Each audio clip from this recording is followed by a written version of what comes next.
porque eu tinha 2 contos que eu queria trabalhar com vocês, o do Stefan Zweig e o do Thomas Mann. Eu acho o do Thomas Mann muito mais contundente, que chama Die Betreugen, em francês traduzido por Le Mirage, mas não sei, por enquanto ninguém conseguiu me trazer uma tradução brasileira disso.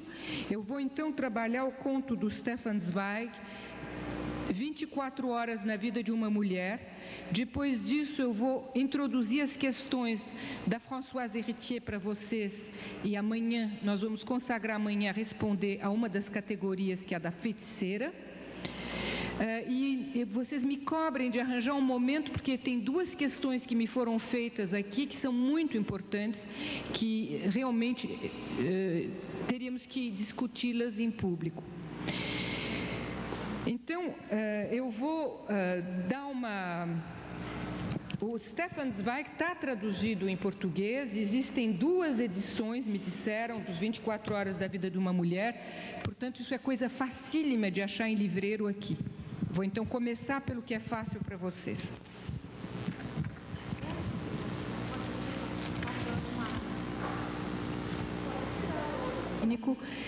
Do Stefan Zweig, mas com essa dor que eu tenho de não trazer o do Thomas Mann para vocês. Tentem achar esse romance do Thomas Mann, que além do que é uma delícia, muito bem escrito. Bom, no 24 horas da vida de uma mulher, nós temos, o Stefan Zweig conta umas histórias de encaixe, de histórias que tratam todas do mesmo tema. A paixão desenfreada de uma mulher no meio da vida por um homem mais jovem. Realmente eu não consigo sair disso. O romance começa por um episódio que houve num hotel, tá? Isso aí se passa nos anos 20, na grande burguesia que viaja e não tem muito o que fazer da vida, e nós estamos nesses grandes palácios da Côte d'Azur, lá, né, no Mediterrâneo. Nós temos a esposa de um rico comerciante, mãe de 2 adolescentes, acaba de fugir no hotel, deixando o marido, as filhas, a reputação, a situação, com um homem jovem que ela mal conhecia, encontrou no hotel. Vocês imaginem o escândalo que é nesse hotel, onde janta, portanto, toda essa grande burguesia, e discute-se o caso. Entre os personagens que discutem do caso, há um homem jovem que parece ser o único que tem uma certa sensibilidade para tentar entender o que essa mulher fez. É o único que parece um pouco atento, de vez de simplesmente condená-la, a tentar entender o movimento dela. Essa escuta particular desse rapaz vai suscitar numa mulher de 67 anos, uma das protagonistas ali do hotel, a confissão que ela jamais fez antes de uma história pessoal de uma paixão amorosa. Este amor, ela o havia vivido 20 anos antes, portanto com 47 anos, em plena crise do meio da vida. Esta senhora de cabelos brancos põe na frente os seus cabelos para que ninguém vá crer que ela sente por este rapaz a quem ela vai contar a história qualquer sentimento amoroso. Esta senhora que conta a história é uma grande aristocrata inglesa, cheia de charme, e o rapaz, que aliás é o protagonista, é o que escreve o romance, diz: eu até poderia ter tido pensamentos vaidosos e estranhos se esta senhora não tivesse tantos cabelos brancos. Ela só conta a história no momento em que o nosso protagonista está indo embora do hotel. Ela espera que na última hora. E ela diz a ele assim: olha, venha depois do jantar no meu quarto. Aí ela diz assim: com 67 anos, não tenho mais a crer nenhuma má interpretação dos meus sentimentos. Ele então nota isso. E eu me pergunto, será que a idade protege? Alguém ontem me perguntava como é o problema da mulher da sessentena. Será que a idade protege de todo sentimento amoroso? Mas o protagonista conta que antes desse rendezvous, eles se cruzam nos jardins do palácio, lá do hotel onde estão, e quando ela o encontra, ele o evita, ela fica confusa e ele fica até meio sem graça e fica até comovido, vendo que esta velha senhora de cabelos brancos foge diante dele, temerosa como uma mocinha, de repente envergonhada desse encontro. Mas essa história só é en passant, assim, né, de passagem. O que é importante é a história que ela vai contar de uma outra experiência que ela teve. Então, esta mulher tinha feito um casamento com um aristocrata do mesmo meio social que ela, teve 2 filhos, viveu muito feliz até a quarentena. Aí o marido morre, deixando os 2 filhos adolescentes. Se nós temos dúvida quanto ao fato que é um romance sobre a crise do meio da vida, fica salientado que a questão do ninho vazio existe, porque ela se sente sem função, os filhos já cresceram, eles foram para aqueles colleges ingleses, e ela sente profundamente que a vida dela não faz mais sentido, um sentimento de inutilidade. Então ela decide, o que era muito na moda naquela época, fazer uma imensa viagem, aliás, para matar o tempo, né? E também, diz ela, para não pesar nos filhos.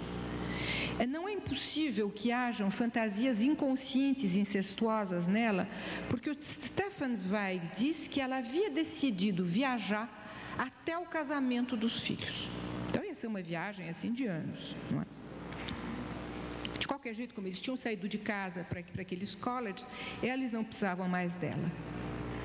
Ela diz que essa depressão era devida à viuvez, mas a gente vê bem que nós estamos na problemática do ninho vazio, tal qual os americanos contam. Numa dessas viagens, elas em Monte Carlo, no cassino. Então ela, de repente, vai ficar apaixonada por um jovem jogador de uns 20 anos menos que ela, que tem provavelmente então a idade do filho mais velho dela, mas ninguém diz isso. Mas como os caras estão terminando o college e tal, deve ser por aí. São primeiro as mãos do jogador que a fascinam, a paixão que no romance aparece como sendo só ligado ao vício do jogo, não é? As torce e as torna muito voluptuosa. Ela acaba não resistindo e acaba contemplando o rosto do jogador. Fica fascinada horas durante. É interessante os termos que transcrevem esse rosto. Fino, delicado, um pouco comprido, tão expressivo. Como as mãos, ele nada tinha de viril. Parecia pertencer a uma criança jogando com paixão. Esse texto é muito conhecido dos psicanalistas porque o Freud o trabalhou, mas do ponto de vista do rapaz e do jogo. Eu não conheço ninguém que eu tenha trabalhado do ponto de vista da mulher e da paixão. A avidez e o furor que animam esse rosto parecem acordar toda a vida pulsional desta mulher que não tinha nunca mais tido relações sexuais depois da morte do marido, alguns anos antes. Olhando o jogador, ela diz: eu nunca tinha visto um rosto onde a paixão jorrasse de maneira tão bestial, a descoberto, na sua nudez escandalosa. Estas emoções ficarão, no entanto, desconhecidas dela mesma durante algumas horas. O rapaz perde todo o dinheiro e vê-se no rosto dele que ele vai se matar. Então, ela o segue de longe, ele vai para o jardim, vai para um banco, senta num banco, e ela fica horas olhando para ele sem ter coragem de propor alguma coisa a ele. De repente cai um temporal, ele nem mexe como alguém que vai morrer, ele deixa o temporal desabar, e aí ela diz, ela corre e exige dele que ele se ponha fora do temporal, e ela diz: eu nada fazia senão um gesto instintivo para socorrer e reter uma criança que na rua vai se jogar debaixo das rodas de um carro. Vocês veem, a criança, o infantil, está voltando o tempo todo. Isso é para o nosso serviço sobre fantasias incestuosas, não é? No meio da noite, então, o que ele pensa? Que ela é uma puta. O que é muito interessante, não se esqueçam de todos os textos do Freud, a propósito, não da menopausa, mas da entrada na puberdade, em que ele diz que a fantasia que o filho faz é da mãe e da puta. Eu mando vocês, sem falta, mas vocês têm o texto de 10 e 12, que eu já citei ontem, não é? Le ravalement, o rebaixamento da vida amorosa é de um tipo particular de escolha de objeto, em que ele fala da questão da puta. E diz, aliás, que para que a sexualidade de uma mulher seja realmente bem desenvolvida, ela precisa assumir que ela pode desempenhar esse papel de mãe e de puta. Bom, o Thomas Mann está em pleno, o Stefan Zweig está em pleno nesse texto. Então ele pensa que ela é uma puta, existe um mal-entendido entre eles, é uma mulher riquíssima, grande aristocrata. Então, ela levada a isso, o deposita num hotel, paga o hotel, e ele então arrasta com ela, quase num movimento de estupro, ele arranca e leva ela para o quarto. E eles vão viver uma noite de paixão incrível, como só podem viver aqueles que se prometeram para a morte. No dia seguinte, ela acorda e o crê totalmente transformado. Ela o olha dormir e diz: jamais, mesmo nas crianças que por vezes, em seu sono de recém-nascido, têm este olhar, essa luminosidade de serenidade angélica, eu tinha visto uma tamanha expressão de pureza límpida, de sono verdadeiramente feliz. Ela se regozigia com um olho materno, nos diz o escritor, de ter lhe evitado o suicídio. Ela quer salvar o rapaz.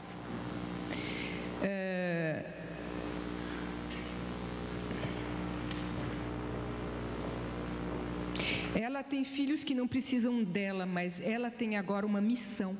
Ela decide de cumprir essa missão materna com todas as suas forças. Agora o rapaz acorda, não há mais mal-entendido, ele se vê que ela é uma grande aristocrata e é de um olhar de humilde reconhecimento que ele vai contar a ela a sua vida, ou melhor, a maneira como a sua vida foi destruída pelo vício do jogo. Claro que é um aristocrata polonês, a gente está entre happy fews, né? Ela pensa ocupar para ele um lugar referenciado, encarnando, ela não diz uma das figuras do grande outro, mas está na cara.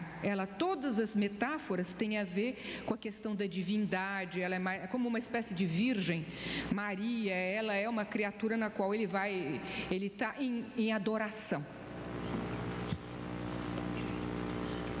Ah, sim. Está aí? Achou? Então, que eu dizia que ela não tem essa teorização no Stefan Zweig, mas tudo indica, e isso vai nos interessar depois quando a gente montar as formas de sexuação, tudo indica que ela pensa estar para ele no lugar de um grande outro. Vocês veem, nós estamos com a prostituta de um lado e do outro lado essa postura. Coisas que nós mulheres conhecemos muito bem, olha a nossa divisão de novo aí. Bom, então, ele se inclina com devoção, ele vai, claro, beijar a mão dela, e ela diz a linha delicada da cabeça de criança, não é criança, tem 24, 25 anos, mas sem parar aparecem esses termos de criança, do infantil, do bebê, se inclinando com devoção, e ele fica assim 1 minuto, beijando respeitosamente os dedos dela, que ele apenas toca de leve, com todo o respeito, não é? Ela o faz jurar sobre a honra de nunca mais jogar, promete o dinheiro, porque é claro que ele tinha coberto de dívidas e tinha que morrer porque tinha emprestado dinheiro de uma tia, roubado. Enfim, isso aí é a parte do jogador, não é? Ela promete que ela vai dar o dinheiro para ele e ela crê que num gesto de adoração e de promessa, ela acredita nesse gesto de adoração e de promessa sagrada com a qual o rapaz a agradece. Faz prometer que naquele mesmo dia ele vai voltar para casa, devolver o dinheiro para as pessoas, para a família e reintegrar a vida lá de aristocrata polonês dele, que estava fazendo estudos para ser diplomata. Aí eles têm de tarde um passeio de carro a cavalo, não é? Que ela diz ser o momento mais feliz da vida que ela já viveu, ela como mulher.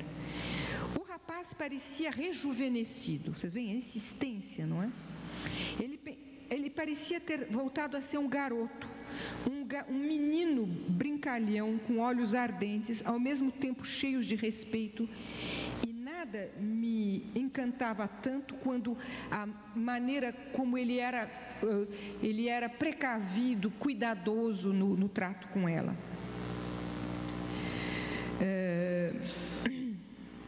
Mas não, vocês veem então quanto a mãe adorada, divinizada, grande ou altruizada, vem aqui como a outra face da prostituta com a qual ele pôde gozar durante a noite. Esse encontro dos dois fantasmas, Ellen Deutsch, ontem eu dizia a vocês que Ellen Deutsch falava dessas fantasias de ser puta outra vez, de ter uma experiência de puta, essas fantasias da puberdade que voltam na quarentena, né?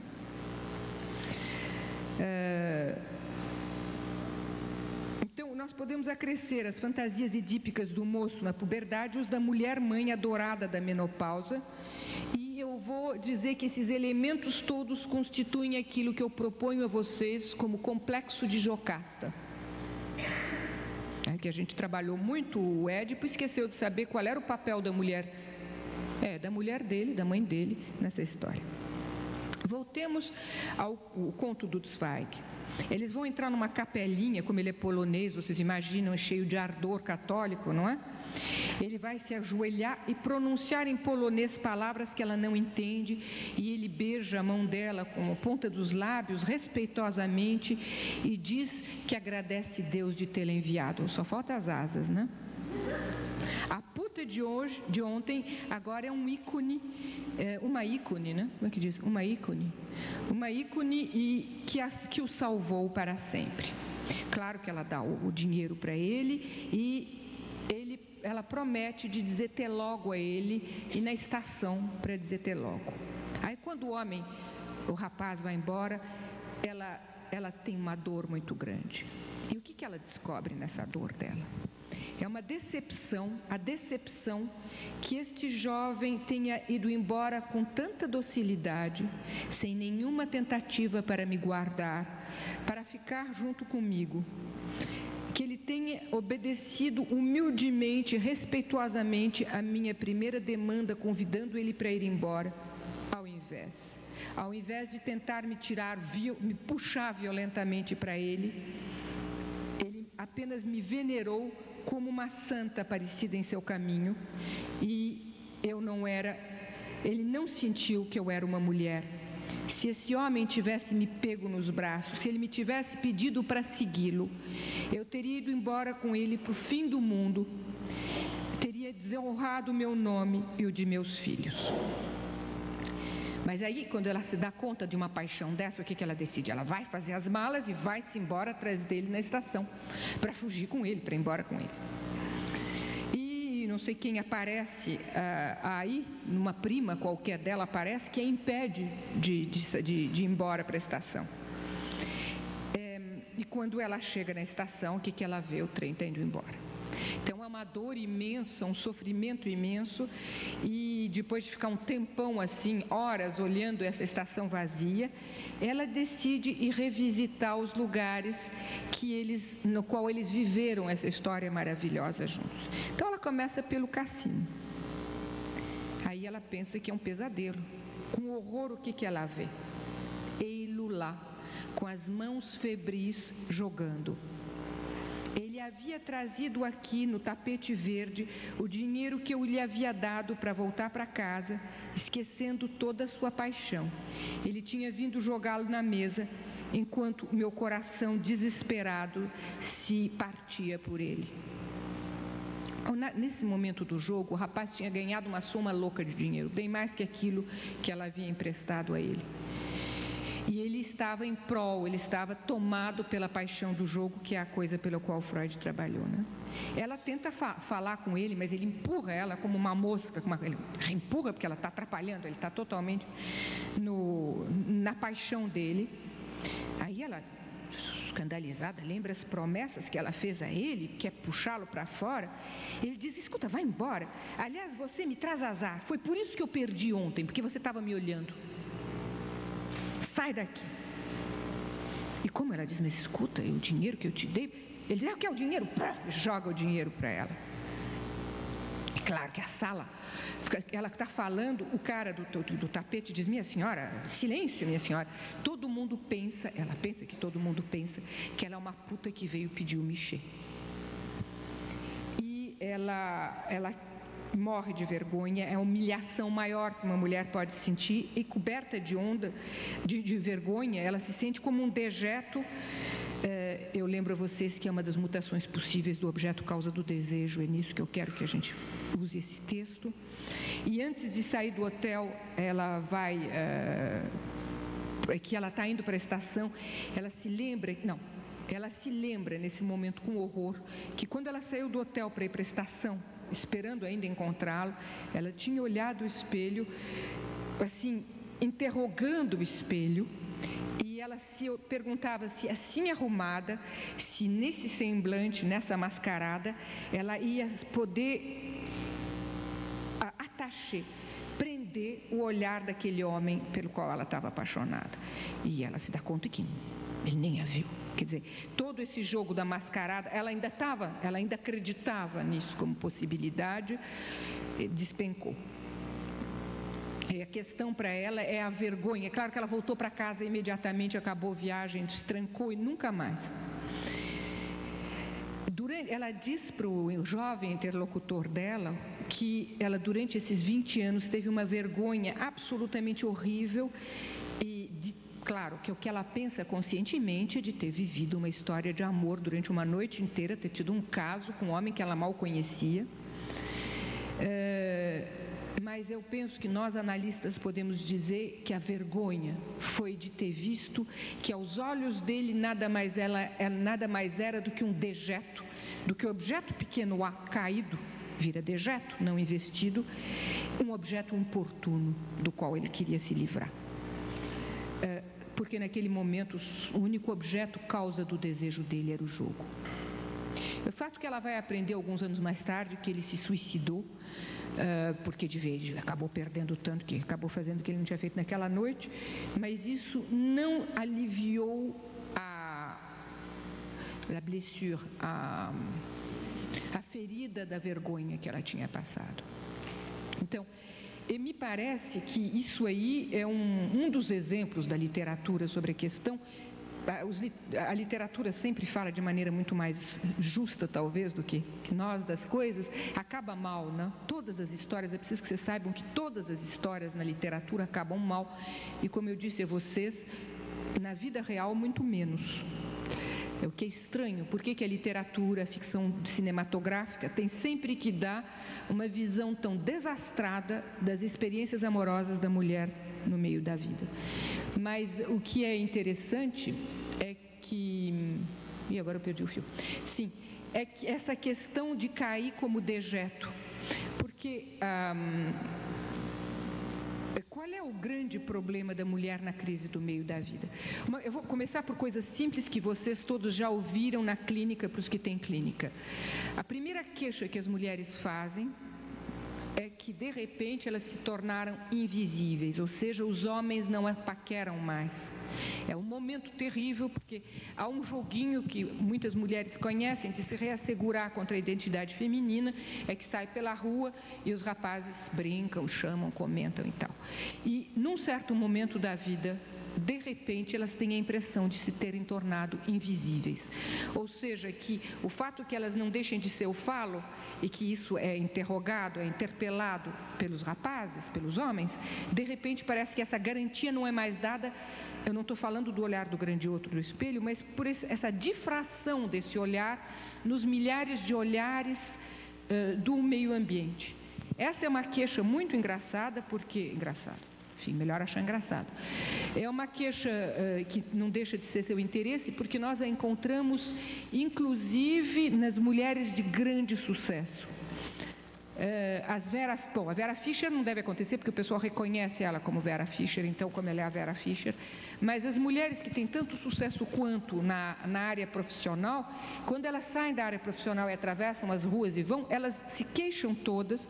Nesse livro dessa minha colega Elizabeth Weissman, Ela Não Sabia Que Envelheceria, se queixam todas da mesma coisa, de se terem, primeira queixa, de se terem tornado invisíveis, que é eu acho que aí está assim, quase que caricaturalizado. Ele nem a vê, ele não tem olhar possível, sai de perto, está incomodando, dá licença, não é? Essa é uma primeira experiência de perda daquela conversa que nós estávamos tendo. Será que ela acredita, de uma certa forma, nesse jogo da mascarada, no jogo do semblante? Ela acredita ao mesmo tempo que ela precisa sempre ser reassegurada. Daí, aliás, eu me lembro de uma amiga minha, que é uma analista famosa aqui no Brasil, quando nós éramos jovenzinhas, a gente devia ter seus 25 anos, francês não fala em toda a esquina, não comenta. Ela chegou para mim e disse: Marie-Christine, está alguma coisa errada comigo? Eu disse: por quê? Eu disse: todo o Boulevard Saint-Michel, ninguém mexeu comigo. Assim, de repente tinha alguma coisa que não era mais, porque era uma outra educação, outros meios. Rapazes, as francesas veem que eles estão olhando, mas a brasileira é habituada a frases bastante quentes, né? De repente aquilo a gente acha péssimo, só que de repente quando ninguém fazia mais, o que está acontecendo? O que está errado com a minha cara? Você está vendo o que está errado? Por que de repente ninguém me reenvia mais? Esse sinal, essa resposta de que eu sou feminina, de que essa identidade feminina me é reenviada por esses milhares de olhos. Agora, o que acontece muitas vezes na crise do meio da vida é que, por uma série de razões, o marido pode não estar reenviando esse sinal. Por uma série de razões complicadas. Nesse momento, existem duas possibilidades. Uma mulher jovem e segura de que ela pode jogar o jogo de ser objeto causa do desejo do marido, pode decidir de partir reconquistá-lo. Ele está muito preocupado com o trabalho. Uma mulher jovem vai decriptar as coisas assim: ele está muito preocupado com o trabalho, ele realmente pode abrir falência, ou tem um negócio para fechar muito grande, ou está passando uma tese de doutorado, sei lá. Existem uma série de razões que fazem com que um homem, de repente, não esteja tão capaz de reenviar esse sinal, não é? O problema do crise do meio da vida é que muitas vezes a mulher interpreta isso, uma mulher interpreta isso como: eu perdi os meus charmes. Se ele não está mais brincando comigo, me demandando sexualmente, etc., ou se ele está com dificuldade de ereção, isso deve ser porque eu estou de bundinha mole, a bundinha baixou, tem uma ruguinha aqui. Esse sentimento, de repente, de perda da imagem, porque nós vemos que essa imagem ela é extremamente frágil, faz com que ela se engane. Aí o engano é real. Porque a questão do objeto causa de desejo pouco tem a ver, e as índias Moab sobre isso eram muito espertas, pouco tem a ver com a firmeza da bundinha e com o fato de que a ruguinha está aqui ou está lá. Me disseram ontem, aliás, que já que eu contei da novela para vocês, eu tive um certo número de feedbacks, né? Um deles me contaram que o rapazinho que desempenha o papel do noivo da filha da Vera Fischer, eu não sei o nome do rapazinho, nem do ator e nem do personagem, mas vocês estão vendo do que eu estou falando? O que abandonou a velha, mas a velha queria ser abandonada, ela renunciou, para ficar com a mocinha. Na vida real, vive ele de fato com uma mulher da cinquentena ou do fim da quarentena. 52 os meus informantes me dão, não é? Então, isso aí quer dizer que índio Moab tem aqui no Brasil também. Ou seja, é um fato de que não é porque a bundinha, a ruguinha, não sei o quê, não tem nenhum defeito de fabricação. Há nesta mulher um saber sobre o fato que o jogo do objeto causa do desejo não depende unicamente da imagem externa. Mas nem todas as mulheres têm esse saber e nem sempre ele se mantém na mesma mulher. Se ela for abandonada, não sei como vai ser, porque os movimentos depressivos em cada um de nós, se uma mulher de 30 é abandonada, ela tem um certo tipo de discurso, se é de 50 é abandonada, ela vai ter um outro tipo de discurso. Ela podia ter sido abandonada com 30, mas não vai ocorrer isso a ela. Não vai ocorrer, que talvez a razão não é essa, não é? Bem, eu perdi o fio do que a gente estava dizendo. Fiquei tão emocionada com 52 aí que perdi o fio. Assim, se o marido não reenvia mais, se ele não segura mais essa posição do espelho, espelho meu, me diga quem é a mais bela. E quantas vezes a gente não diz: eu estou feia, não sei o que, você viu, engordei, emagreci. Em geral é mais engordei, mas enfim. Olha aí, olha o meu cabelo, não sei o que. E ele tem que dizer: mas querida, você está linda, maravilhosa, não tem problema, não sei o que. E se ele não reenvia, o que em geral tem muito mais a ver com a depressão dele do que com o fato que ela esteja menos linda, maravilhosa, ou que muitas vezes na crise do meio da vida ela diz, está vendo, então é bom abandonar, eu vou largar, não adianta, não tem mais jeito, ela entrega o que nós chamamos em português, entrega o corpo, não é isso? Não é assim que a gente diz? Para Deus? Entrega os pontos, pendura chuteira, entrega os pontos, enfim, ela não acha mais que precisa. Você falando para Deida no romance do Jorge Amado, ela macheou. Passou ao macho. Assim, isso nós vamos ver daqui já. Pronto, então vamos aproveitar para ir atrás do senhor. Vamos entrar na questão do macho, mas deixa eu ver se não tem mais elementos desse romance que nós podemos tirar proveito. Vocês veem que a fantasia incestuosa, ela está aí descarada. Eu acho que essa questão do incesto, que em geral não, em 99,9% das mulheres permanece inconsciente, vai levar 1% dela a ter caso com rapazes mais moços e 99% dela a ter medo da sexualidade, o que é muito mais problemático. E algumas delas não acham mais graça nenhuma no marido. E quando elas conseguem trabalhar essa questão, nas minhas analisandas, eu me dou conta que quando se consegue trabalhar essa questão do enlevo para com o filho, libera, o fato de tornar consciente isso, libera libido para homens da idade dela, libera libido para outros homens que o filho, porque essa história com o filho a gente sabe que emperra e de maneira muito chata, porque pode durar 20, 30 anos, atazanando a vida do filho, da esposa do filho e de todo mundo, não é? Justo um reparo, toda essa equipe de pesquisadores, em particular a grande especialista do Japão se chama Locke, Margaret Locke, escreveu um livro sobre a menopausa da mulher no Japão, para dizer que estava tudo errado da psicanálise, provaram que a mulher japonesa não tem problema, ela adora, não se queixa, nunca falou, aí entrevistaram não sei quantas mil mulheres, de fato, eu li o livro inteiro em inglês, elas não se queixam. Mas o que é muito interessante, claro que a pessoa que entrevista não é uma psicanalista, Margaret Locke é uma socióloga, ela se dá conta que existe, ela não tem consciência, mas dá um material importante para a gente ver que essas mulheres renunciam, porque nenhuma delas está mais interessada, nem falem, será que eu vou continuar a ser sedutor ou não? Isso não entra em jogo. Eu diria que o atravessamento da fórmula de sexuação não faz parte. Porém, o que é muito interessante é que a parte de somatização, ela tem alguma consciência. Começa a ter dor nas costas, não sei porquê, nós no Ocidente não dói aqui, deve ser um efeito significante, que eu não conheço japonês para poder entender, dói as costas e dói a cabeça. Mas até hoje, o que é habitual na sociedade japonesa, e por enquanto não mudou, é que quando a mulher fica sozinha e velha, isso pode ser 60 anos, o filho tem obrigação de trazê-la para a casa dele, o filho mais velho. E ela domina de maneira decisiva a esposa do filho. Ela é a rainha da casa. Então, se nós pensarmos em termos da realização incestuosa, eu estou começando a entender por que as japonesas não reclamam de nada. Agora, o grande problema da sociedade japonesa é que a nora do primeiro filho tem que cuidar até o fim da velha, e isso aí é um grande problema de sociedade no Japão. Algumas noras estão começando a se rebelar, porque vocês imaginem o relacionamento extremamente complexo em que ela é a rainha, ela é a primeira, aí ela é a primeira, e tudo lhe é devido, inclusive todas as honras, e a nora está quase desempregada para ela. Mas a parte disso, elas não acham nada ruim ficarem menopausadas. Não, existe um outro elemento que é bom vocês saberem, que é o bendito da história do soja, que vocês devem ter ouvido cantar o galo, né?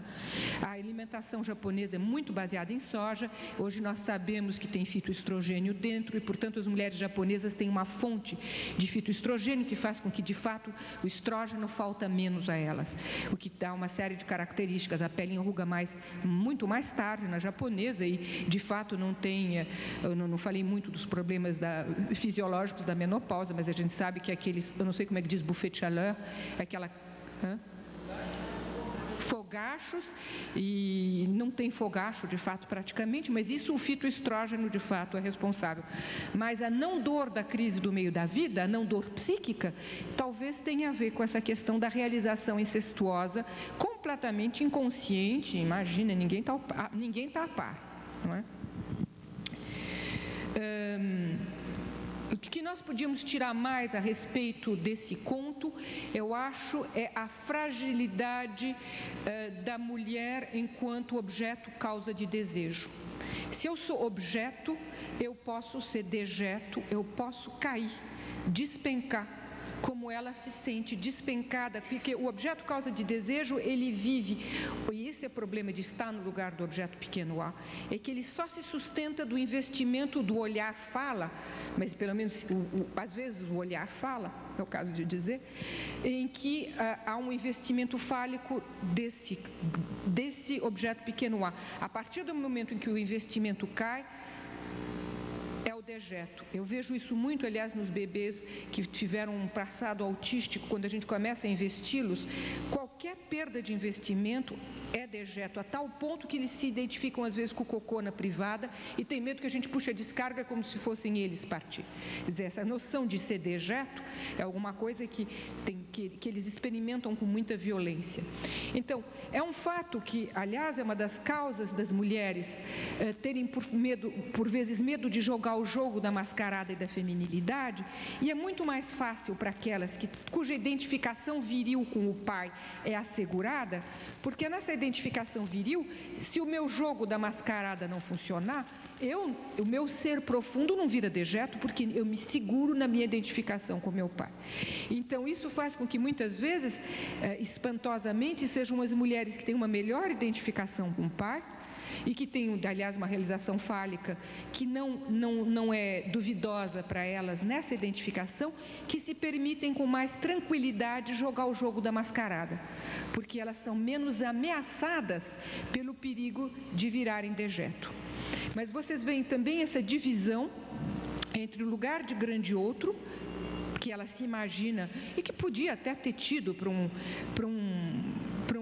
o rapaz que está na adoração, e o desejo dela de ser objeto causa de desejo para ele, causa de desejo sexual. Ela se deixou perfeitamente carregar em um semi-estupro consentido, e ela nada mais esperava e almejava do que ele esquecesse que ela era essa divindade e a arrastasse com ele num movimento passional em que ela estava pronta a se humilhar. Ela disse que estava pronta a...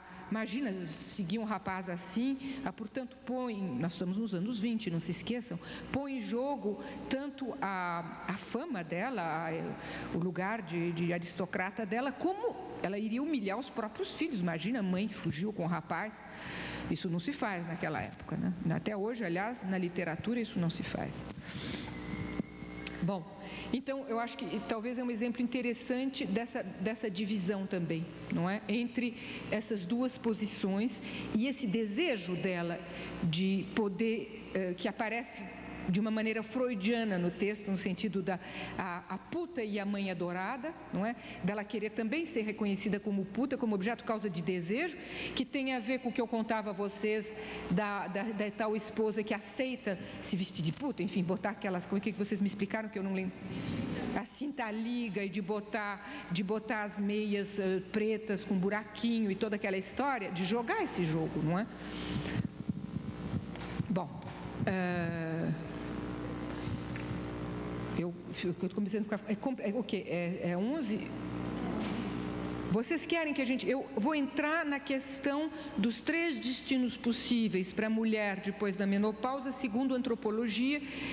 Não, eu tenho que ir rápido, porque não vai dar tempo de eu responder. Amanhã só tem 2 horas, eu quero mostrar um pedaço da bruxa, eu vou ter que entrar direto. Depois a gente fica nas questões, enquanto não botam a gente para fora, a gente continua, né? Bom. Françoise Héritier, que escreveu vários livros, em particular, eu acho que um que talvez esteja traduzido no Brasil, chama Masculino Feminino. A Françoise Héritier, portanto, que é essa antropóloga do Collège de France, que é a herdeira, a filha espiritual do Claude Lévi-Strauss, numa oportunidade veio nos nossos encontros com ginecologistas e apresentou um trabalho Eu acho que esse eu não trouxe, não sei. Eu acho que esse eu não trouxe aqui. Um trabalho sobre os 3 destinos possíveis nas sociedades tradicionais para as mulheres depois da menopausa. Vai ter a ver com o que o senhor estava a dizer, sabe, da questão da machização. É preciso que a gente saiba que a gente só fala de destino para aquelas que têm uma existência, porque tem uma série delas que se apagam no inominável elas desaparecem como sujeitos, elas morrem como sujeitos, não tem mais existência de sujeito. Mas nos 3 destinos possíveis da mulher menopausada, ela distingue a feiticeira, a bruxa, ela vai voltar, a mulher quase homem e a mulher com coração de homem. Esses termos ela retirou das sociedades tradicionais, nós vamos ver a cada momento de que lugar ela tira. Então ela fez essa primeira conferência, depois eu fui conversar com ela e nós estamos numa interlocução juntas. Na primeira conferência, então, ela diz que as bruxas são as mulheres que não abdicaram da capacidade de sedução. Não necessariamente de terem certeza que elas querem ter um homem para elas, mas que elas querem saber que elas continuam a seduzir, ou seja, elas querem essa resposta da pobre, da madrasta, da Branca de Neve, que os homens reconheçam que ela é bela, mais bela, etc. No entanto, essas mulheres não têm homem e elas hoje em dia são menopausadas. Na medida em que elas são menopausadas, na sociedade tradicional, eu expliquei para vocês que como não sai mais o sangue, elas são extremamente preocupantes, porque esse sangue que permanece dentro do corpo é vivido, eu diria, como uma potência fálica maléfica, que pode, entre outras coisas, tirar a potência dos homens. Houve vários processos de feitiçaria na Idade Média em que mulheres foram queimadas porque os homens ficavam impotentes e acusavam aquela mulher menopausada de ser a causa da impotência deles. Não tinha nem caso com ela, mas ela existia na aldeia, então ela era a causa da impotência deles. Enfim, essa questão da impotência masculina junto com a mulher, com relação à mulher menopausada, é uma história que atravessa as crônicas sobre feitiçaria. Ela é muito perigosa porque ninguém conhece um homem que vá acalmar a caldeira de fogo suposta desse sangue mantido no corpo. Ou seja, ela tem poderes maléficos, esses poderes maléficos, eles estão dentro do corpo e eles podem, a todo momento, se transformarem em maldade. Vocês veem que a partir da história da inveja destruidora da madrasta da Branca de Neve, tem um pouco, dá para entender fantasmaticamente essa história, não é? Se ela não pode suportar o fato de que a outra tem aquilo que ela não tem mais, a gente pode imaginar que ela possa se tornar perigosa. Mas o próprio Freud, é preciso que vocês saibam que o conceito de libido aparece na obra do Freud no fim do século XIX. Isso está na Standard Edition, numa notazinha, quando a gente procura libido, a primeira vez que aparece, tem nota de rodapé, primeiro aparecimento do conceito, a propósito da questão da menopausa. Vejam vocês, o termo aparece a propósito disso. Essa ideia de libido aparece pela primeira vez como uma estase da libido, perigosa, porque esse sangue, as trocas não se fariam mais. Estase é um termo médico que tem a ver com as trocas de sangue. Haveria uma estase, não é êxtase, hein? Estase, uma estase, ou seja, esse sangue retido, essa libido poderia vir a ser perigosa, porque esse acréscimo libidinal, na medida em que não haveria uma realização, isso são todas as vezes em que o Freud fala de menopausa, ele não utiliza a palavra menopausa, ele fala climatério.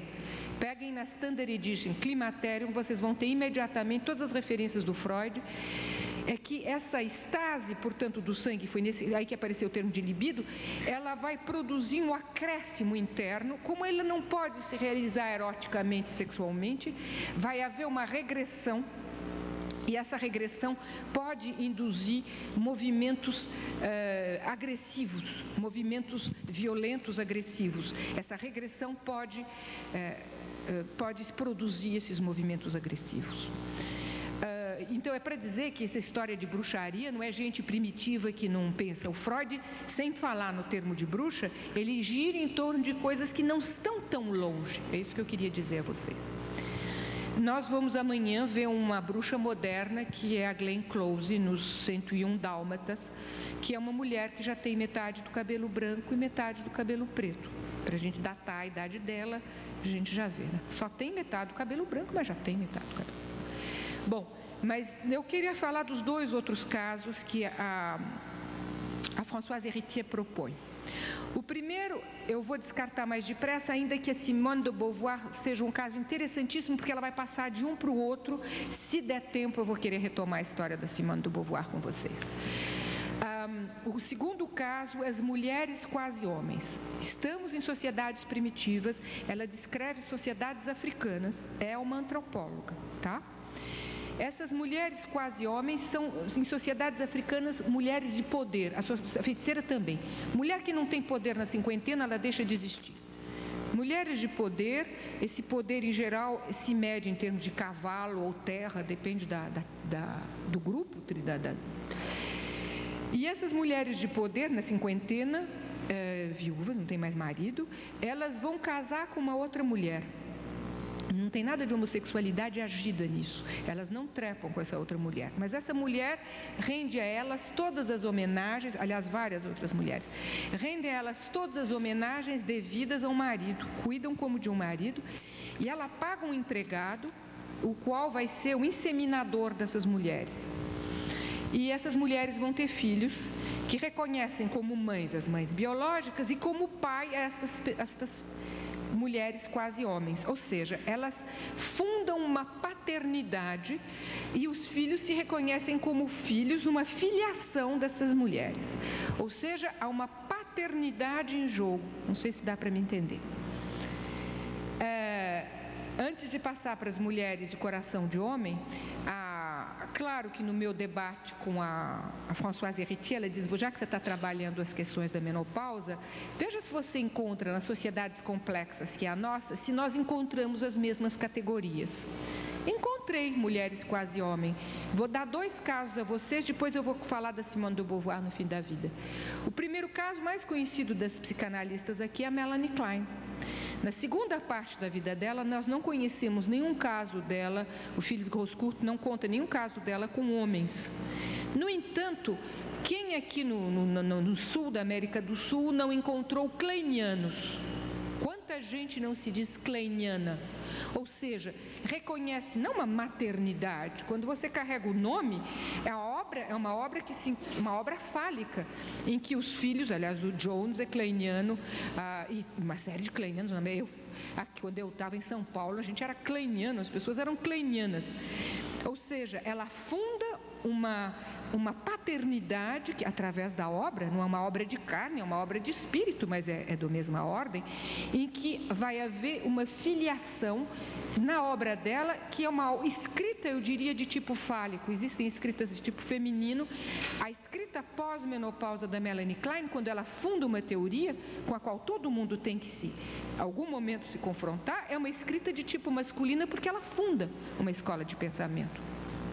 Um exemplo mais concreto, e para continuar nas inglesas, é a Madame Thatcher. Está cheio hoje em dia na Inglaterra, existe o thatcherismo. Está cheio de homens, não que achem que ela é muito sedutora e que dá vontade, que ela é objeto causa do desejo e da ereção sexual deles, mas que são thatcherianos. Ou seja, ela fundou, ela deu um nome, ela tem uma paternidade da obra dela. Então, claro que a coisa é um pouco diferente da sociedade primitiva, mas não deixa de existir. Antes de eu falar vamos falar agora do terceiro exemplo, que eu acho mais simpático, mas isso é uma escolha. As três soluções são soluções. A da feiticeira não é muito boa, porque ela passa o tempo sendo apontada como perigosa, e ela tem uma imagem dela mesma de bruxa, não é a melhor. Mas a de mulher quase homem, por que não? Nós vamos ver isso, que isso pede alguns remanejamentos da fórmula de sexuação, com certeza, mas afinal, por que não? A das mulheres de coração de homem, a Françoise Héritier a tira de um exemplo tirado de um antropólogo chamado Levis, como Levis o jeans, que é um antropólogo dos anos 40 e pouco, é um momento assim, auge da antropologia, e ele descreve uma sociedade de índios do Canadá que se chamam os Pijans. Eu não sei escrever isso em francês, porque o texto é em inglês, P-I-G-E-A-N-S, os Pijans. É uma sociedade de um número limitado de pessoas, então, que ele pôde estudar de maneira extremamente detalhada. E ele notou um fenômeno muito particular, que não era um fenômeno geral como é na sociedade Moava, hein? Não eram todas as mulheres depois da cinquentena que eram chamadas pelo grupo mulheres de coração de homem. Mas para fazer parte desse grupo, que era reconhecidamente pela tribo, nomeadamente assim, havia uma série de características. Essas mulheres eram de 45, 48 para diante, até algumas de 80, 90. Nem todas. Isso quer dizer que você tinha que ter alguma qualidade pessoal, que nós vamos tentar entender para poder entrar nesse grupo. Essas mulheres continuavam a ter uma vida sexual, todas. É muito importante, porque se elas não tivessem vida sexual, ou bem elas estão do lado masculino, ou bem elas são bruxas. Vida sexual com um homem, titular da cadeira, que seja marido ou amante, porque isso garante que a sociedade não tem medo delas.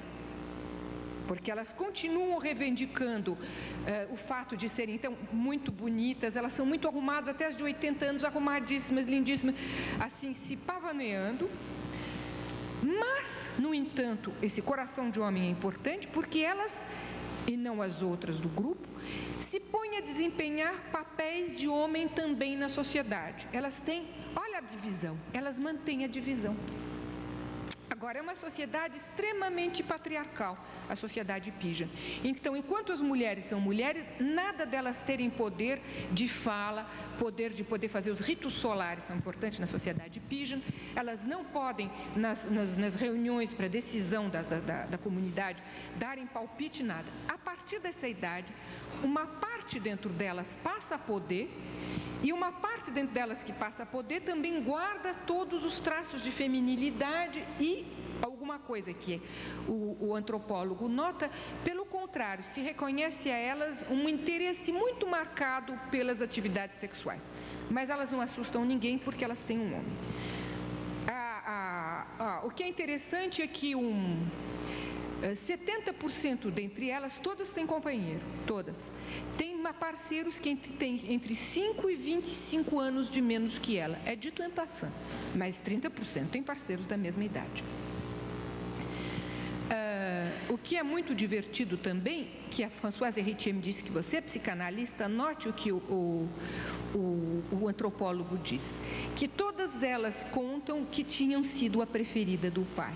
Voltamos para aquilo que nós dizíamos da frustração, ou seja, que esse pai, e preferência de pai em sociedade Pijan, isso transforma-se em número de cavalo também, viu? Porque ele dá mais cavalo para ela que para os outros.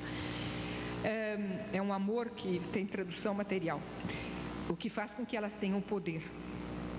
Elas têm poder, mas elas têm poder e elas foram a preferida do pai, o que eu acho que, de alguma maneira, para nós analistas, dá para pensar nessa linha, que mesmo quando ele recusou a demanda do falo, porque também na sociedade Pijan os pais não dão falo para as menininhas nem dão filho, mas ele, como ela era preferida, ele mostrava, ela era a única, aquela, a mais bonita, e isso, de uma certa maneira, permite a elas entrar na menopausa de maneira diferente das outras mulheres dessa mesma sociedade, não é? Então, ela me pergunta, na sociedade, na nossa tem? Então, claro, nós temos a Ninon de L'Enclos, que nós vamos falar das nossas Vera Fischeres da vida, não é? Temos a Ninon de L'Enclos, que essa teve durante muito tempo essa segurança de que ela era a mais maravilhosa, a mais linda e tal, mas eu mostrei, tem a Colette, que é um exemplo muito interessante disso, a escritora, que eu acho que a Colette, eu vou falar um pouquinho da Colette, eu quero falar da Simone de Beauvoir, dá tempo ainda, né? Então, eu vou falar devagarinho da Colette. A Colette é escritora de Chéri, do fim de Chéri, que é uma história terrível. Eu não sei, não vai dar para eu contar tudo, mas são textos muito importantes da escritora da Naissance du Jour. Ela é uma mulher que teve uma vida meio depravada, é preciso dizer, porque ela era bailarina de musical, ao mesmo tempo que é uma das maiores, provavelmente a maior escritora de língua francesa do século XX. Ou talvez uma das maiores escritoras mulheres da língua francesa. Mas ela escrevia peças de teatro e ela desempenhou papéis no musical em que ela aparecia meio de peito de fora, não sei o quê. Imagine a fama que ela tinha. Ela, no momento da vida dela, no fim da trintena, início da quarentena, ela casa com Baron de Jouvenel e ela se torna Baronne de Jouvenel. Ela escreve Chéri, sendo Baron de Jouvenel. O Baron de Jouvenel é não só um barão, como é um homem muito rico, como é um dos homens, na época, que é um dos homens políticos importantes. Ele dirige o maior jornal da França, na época, no qual ela vai escrever, ela vai ser uma escritora, inclusive, em jornais. Não é? E vai acontecer uma coisa muito estranha. 2 anos depois do livro dela, do Chéri, ter saído, ela encontra com o filho da primeira esposa do Baron de Jouvenel, portanto o enteado dela, Bertrand de Jouvenel, que tem 16 anos nesse momento, que vem, aliás, à demanda da mãe com um buquê de flores, mandado pela mãe, porque a mãe queria poder manter o nome de Baronesa de Jouvenel, e num primeiro momento a nossa Colette não estava gostando nada de ter uma outra mulher com o nome de Baronesa de Jouvenel. A Colette é um escritor sobre o qual tem muita biografia, ela é um personagem. E ela vai ter um caso com esse enteado. Ela tem 43, 45 anos, tem um caso com um rapaz de 16 anos.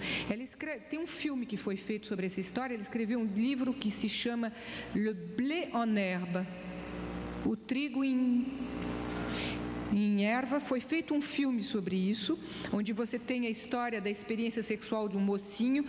Bom, claro que a gente sabe que tem a ver com ele, porque o nome da senhora é o nome da garçonnière, da rua da garçonnière, do estúdio, da kitnet que ele tinha, onde eles se encontravam. Bom, é preciso saber, quand même, que ela foi não apenas a amante dele, mas a mulher que o iniciou a literatura, e ele vai fazer uma carreira muito mais importante que o pai.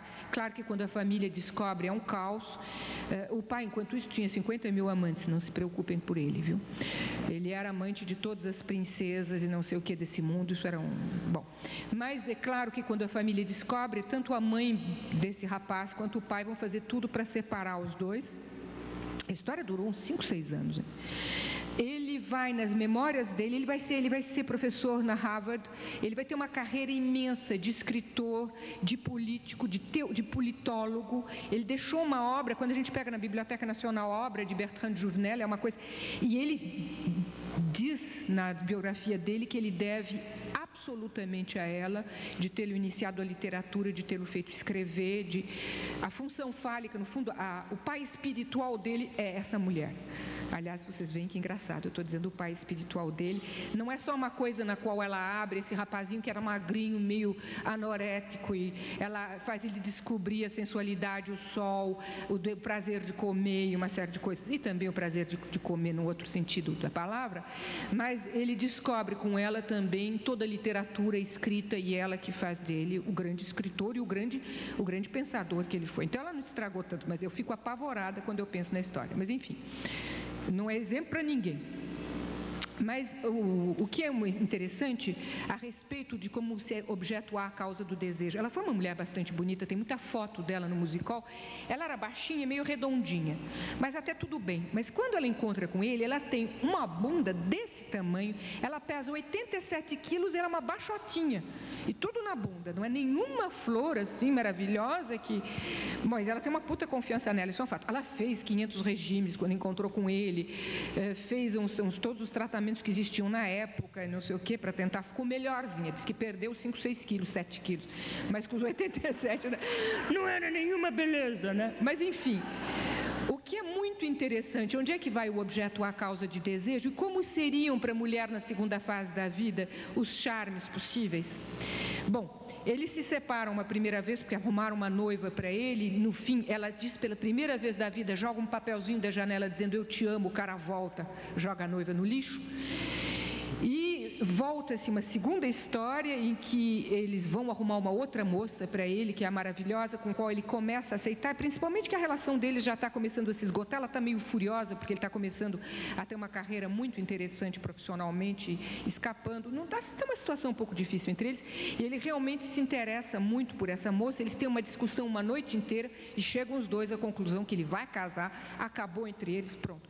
No dia seguinte ela começa uma relação, ela encontra um homem que tem, esse é bem mais velho, porque ele tem apenas 17 anos menos que ela, e ela vai morrer com ele como marido, cuidando o resto da vida dela, que é o Goodcat, Maurice Goodcat. Todos eles escreveram livros sobre ela depois, então a gente sabe muita coisa. Ela escreveu sobre eles escreveram sobre ela. Mas o que é muito interessante é o que ele conta velhinho. A história é a seguinte, falando dela, que foi realmente um personagem central na vida dele, mesmo se aos 22, eles nunca mais se viram depois dos 22 anos. Ele conta que ela mandou uma carta depois dessa separação para ele, e a noiva dele interceptou a carta. E antes de destruir, ela ficou tão fascinada pela beleza da carta que ela aprendeu a carta de cor. E quando ela já está velhíssima e que o marido já está velho, ela diz a carta de cor para ele, que ela tinha ficado fascinada com o discurso, com o texto, com a fala da tal mulher. E tinha com razão, que se ele tivesse visto aquela carta, ele cedia outra vez. Mas o que eu acho impressionantíssimo é a maneira como a noiva aprendeu a carta de cor. E vai contar, vai dizer a carta para ele 30 anos depois. Ou seja, existe na fala, no dizer, outras formas de jogar a felicidade para uma mulher que não são absolutamente, unicamente a forma da bundinha que a gente malhou na academia.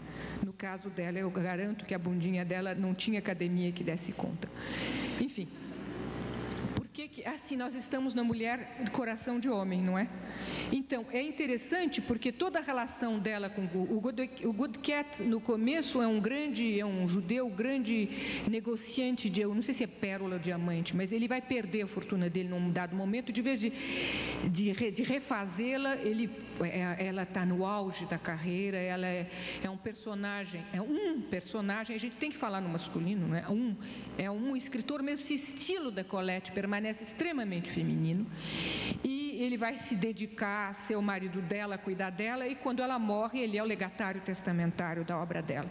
E ele depois casa, ele pensou que a única coisa que ele queria, o Goodcat, era ser enterrado ao lado da Colette, mas não foi bem assim, porque ele casou com uma mulher muito mais jovem e foi, inclusive, pai. Mas a mulher tinha que partilhar o culto da Colette com ele, e ela também se dedicou à obra da Colette, porque não tinha vez. Ou bem se dedicava à obra da Colette, não podia ser mulher dele. É para dizer que espaço ela pôde ocupar na cabeça desse homem. Então, eu acho que na nossa sociedade nós temos alguns casos assim. O que é interessante, que eu disse a vocês, que nem a Colette tem peito para poder dizer isso na ficção.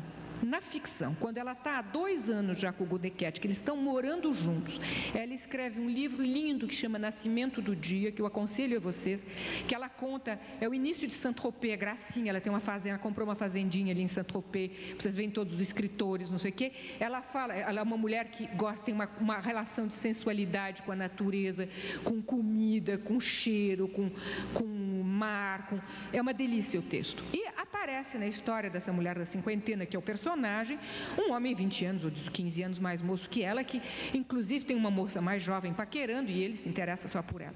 E tem uma cena terrível em que ela sabe disso, a mulher de 50 anos, e ela manda ele embora. Ela renuncia, porque não é mais coisa para a idade dela. Enquanto ela escreve isso na literatura, na realidade ela vive outra coisa. É engraçado, né? Bom, eu vou tentar dizer temos um pouquinho... Como é que eu estou de tempo? Ainda está dando? Bom, eu fiquei completamente traumatizada ontem. Eu vou contar um pouquinho para vocês da Simone de Beauvoir, que eu comecei a contar, que eu acho que também é uma mulher com coração de homem, nesse período do fim da quarentena e até 53, 54 anos. Ela ela já é uma mulher muito conhecida, muito importante. Vocês sabem que a relação com o Sartre é uma relação platônica. Há muitos anos, o Sartre tem outras amantes, a Michelle em particular naquela época. O Sartre é um homem de muitas mulheres, mas na verdade só da mãe dele. Mas enfim, como o caso não é o Sartre, deixemos de lado. A Simone de Beauvoir, como eu contei a vocês, essa história está contada muito bem na Força das Coisas, volume 2, que é muito interessante de ler. Essa Simone de Beauvoir que tinha dito que horror essas mulheres que jogam o jogo na mascarada depois na crise do meio da vida. Lembram que ela tinha dito como tingir o cabelo, que horror, como pôr biquíni depois de 45 anos, que horror, e fazer charme para homem? O que é fazer charme para homem se não jogar o jogo da mascarada? Ou seja, de no olhar e no rosto de uma mulher significar a ele que aquilo que ele diz é estupendamente fálico.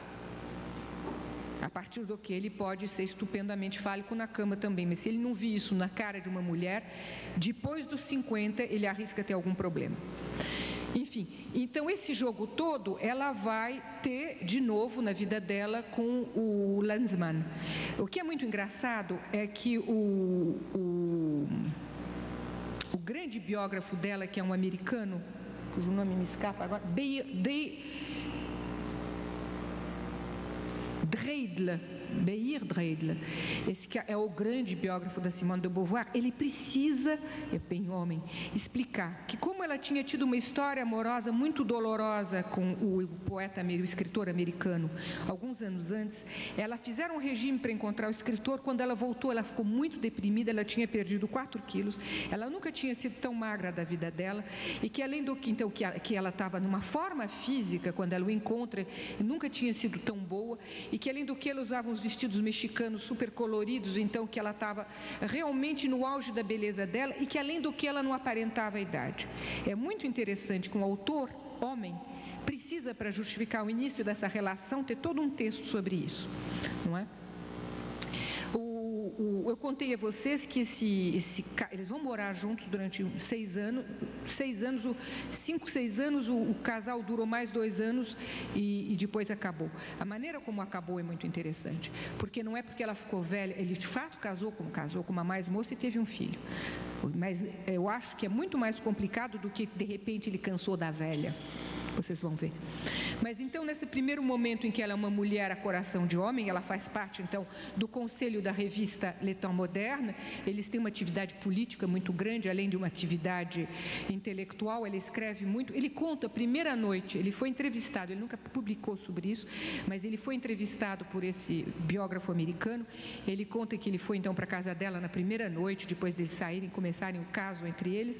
Ela levanta de manhã, se põe a trabalhar na mesa de trabalho. Ela morava num kitnet, num estúdio, e ela não olhou para a cara dele até meio-dia. Ou seja, era hora de trabalhar, isso era bem ela. Mas o que é importante e que é diferente da Colette com Godeket e das outras mulheres, eu acho que de todas aquelas mulheres de coração de homem descritas, é que a Simone de Beauvoir nunca pôs o Lanzmann no lugar que é uma das flechas que a mulher ela olha a questão fálica no campo do homem, mas ela visa também a questão do grande outro, que teria que estar no nível dele. E ela é totalmente dividida entre 2 homens, porque o grande outro para ela é o Sartre. E ela vai dedicar a vida dela quase que inteira, quase até o fim, e tem um quase que vocês vão ver depois, a fazer com que esse grande outro não fique muito barrado. Quando ele faz umas besteiras, ela corrige. Aliás, ela lê todos os textos, ela reenvia para ele todo dia o que ela acha do que ele escreveu, mas além do que, ela se arranja para que ele não se mande muito. Em francês, barrer, em gíria, quer dizer se mandar. Então, toda vez que ele vai se mandar, ela está lá perto. E ela aguentou todas as amantes dele. Num contrato entre eles, que é que eles passam 2 meses juntos de verão, eles viajam pelo mundo inteiro, todas as famosas viagens que ela descreve na Força das Coisas. Ela tem uma viagem no Brasil que eu aconselho a vocês, com descrição da Bahia, candomblés e tudo mais, que é ótima. Mas essas viagens todas em que eles são recebidos no mundo inteiro, é como um casal que não tem vida sexual, mas em que o grande outro para ela é ele, é o que ele pensa durante muitos anos. E o Lanzmann vai entrar nessa. E o que é interessante é que a Simone de Beauvoir, que tinha retomado essa questão do incesto em quarentena, ela começa a dizer, ela não lembra que ela escreveu isso, o autor não fica lembrando o que escreveu anos antes, mas ela diz nos anos 50, oficialmente, nós não temos uma relação mãe-filho, não se trata de uma relação mãe-filho, mas na correspondência dela com o escritor americano, o antigo amante dela, que é uma correspondência que foi publicada, que é muito bonita, ela, várias vezes ela fala de movimentos filiais, mas o que é muito interessante, ele então tem 17 anos menos que ela conhece o mundo inteiro, eles vão fazer um monte de viagens, claro, porque ela tem fama, porque ela agora tem dinheiro, ele é um jovem começando, ele é um dos redatores do Tom Moderno, e ela vai fazer ele conhecer o mundo, ela vai ensinar o mundo a ele. Mas sempre com essa posição de que o interlocutor, o pai da história, é o Sartre. Aliás, eles se chamavam uma família. O Lanzmann sempre diz, nós nunca tivemos, não houve problema de rivalidade, vocês ouvem enquanto analista o que quiserem, não houve problema com Sartre. Ele é totalmente dedicado à obra do Sartre, ele mesmo. Então, funciona como um triângulo, pai, mãe, filho, só que a relação amorosa, sexual se dá com o filho, mas à noite ele tem que ficar esperando ela discutir não sei quantas horas todos os trabalhos do Sartre naquele dia, ele espera e eles vão para casa juntos. Então é uma situação bastante particular e é muito difícil essa história, porque o ano da separação deles, quando eu reli atentamente para tentar entender, porque depois ela entrou numa depressão, em que ela tem textos sobre o fim da vida, sobre ela destruída, sobre a imagem dela como bruxa, como todas as rugas, textos extremamente melancólicos sobre o envelhecimento. Então eu tentei entender como é que, quer dizer, quando ele a larga, ela desmorona, não é? Mas como é que essa coisa se dava? E quando você lê na força, a maneira como ela conta os últimos meses. Bom, ele é grande jornalista, ele foi para a Coreia. Ela ensinou, ele vai para a Coreia. O que está interessando é a Guerra da Argélia. Vocês sabem que saibam que o casal Sartre e Simone de Beauvoir foi muito favorável, ajudou muito o pessoal que queria a independência na Argélia. Então, eles estavam em perigo de vida, porque, de fato, a direita francesa que não queria matar aqueles dois, eles tinham que se esconder juntos. Eles viviam o dia a dia dessa questão da Guerra da Argélia. E isso é o cotidiano dos dois. Sim, ele foi para a Coreia, ele liga de Moscou. Ele ligou de Moscou. Não parece que ela sente saudade nem nada. E no verão, os dois, Sartre e Simone de Beauvoir, viajam juntos, como de hábito. Ela anota que recebeu uma carta, outra carta dele. Ela faz notar, quando ela volta a Paris, o encontra depois disso, é a primeira vez em 7 anos que não viajamos junto durante as férias. Mas eles tinham uma montagem. No verão, era para o Sartre. Então, ele vinha passar 10 dias de férias com o casal. É uma posição um pouco complicada para um homem, porque talvez um homem precisa também se sentir numa certa paternidade, poder acreditar que ele é grande outro do outro, e não só que ele está numa filiação de grande outro. Eu me pergunto se ele saiu porque ela tinha ruguinha, ou se ele saiu porque ele quis, enfim, poder ser olhado por uma mulher como aquele que estaria no lugar de grande outro, não é? Mas, enfim, para nós voltarmos para esse caso clínico, já que nós temos muito material que ela conta, ela viaja durante 2 meses para a Itália. E quando ela volta e encontra com ele, ela diz, a casa foi invadida de todos os objetos que ele trouxe da Ásia, porque ele ficou na Coreia, né? É invadida. E ela apenas faz notar que, de fato, eles não fizeram esse ano uma viagem juntos. E ela diz, acho que é porque eu estou ficando velha, eu estou cansada de viajar. Gente, ela acaba de descrever 1 mês e meio na Itália, em que a gente tem a descrição. Chegaram em Roma, foram recebidos porque conhecem todo mundo. Foi uma maravilha. Foram para Veneza, adora Veneza. Ela descreve algumas cidades daquela região de Veneza que a gente tem vontade de pegar o carro e sair, de tanto que é lindo. Aí vão para Capri. Já tiveram várias vezes o Sartre e ela em Capri. Em Capri encontram tal e tal escritor, o Pavese, todo mundo. É ótimo. No meio disso, há uma invasão, porque ele voltou da Coreia e foi dar um pulo para encontrar com eles em Capri. E ela descreve a chegada desse amante, 17 anos mais jovem, dizendo assim, de repente a ilha de Capri foi invadida por milhares de chineses, porque ele tinha ido até a China, e coreanos. Eu imagino que para poder fazer o peso com relação a Pavese, Sartre e outro, ele punha a chinesada toda na conversa, né? E é a única maneira que ela fala da chegada dele. Ela o leva até eles vão para o continente, até a Itália, até, como é que chama aquela cidade grande que tem do lado de Capri, gente? Do lado do Vesúvio, Nápoles, e ela deixa embora, ela não diz, ai que tristeza, meu amante, que ele vai fazer uma reportagem, não sei, no centro da Europa, meu amante foi-se embora. Mas aí ela leva o Sartre de volta de carro para Milão, onde o Sartre encontra a Michele, que é a amante dele da época. Ela volta sozinha de Milão para Paris, e aí a gente tem um texto de uma queda, ela se sente objeto dejeto, ela não suporta a separação, como é ruim ficar sozinho e tal. Mas depois da separação com o Sartre, com ele nada.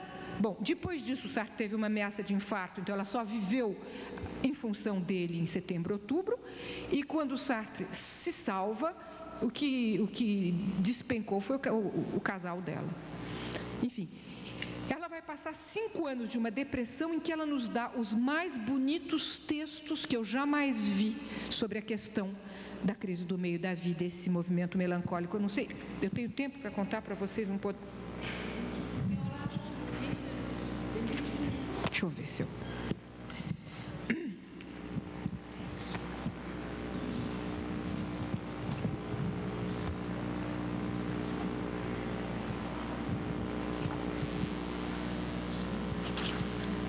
Só os pedacinhos, vocês acham isso no fim da Força das Coisas, volume 2. Aliás, esses textos o Lanzmann leu, depois porque eles ficaram muito amigos, o Lanzmann leu quando ela morreu.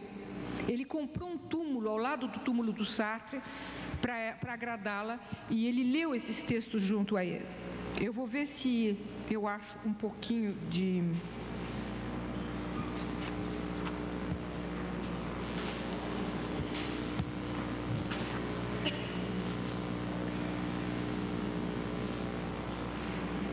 Aqui tem um pedacinho.